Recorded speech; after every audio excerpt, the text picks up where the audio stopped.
আসসালামু আলাইকুম, সবাই কেমন আছো? দেখো আমাদের নারকেল দিয়ে, দুধ দিয়ে, তারপরে খেজুরের রস, খেজুরের গুড়, মশলা, তেজপাতা সব কিছু দিয়ে একটা রস করছি। চিতে পিঠে করব। দেখো দেখো খেয়ে দেখো কত নারকেল। তো চলো সবাই ভালো থাকো, কাজটা করে নিই।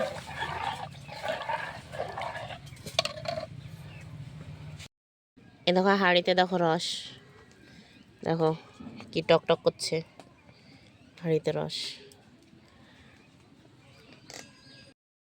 এবার দেখো চিতে পিঠের আটা,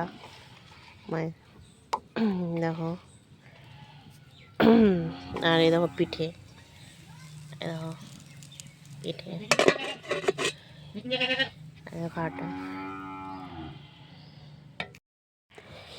দেখো চিতি চিতি ভিজা।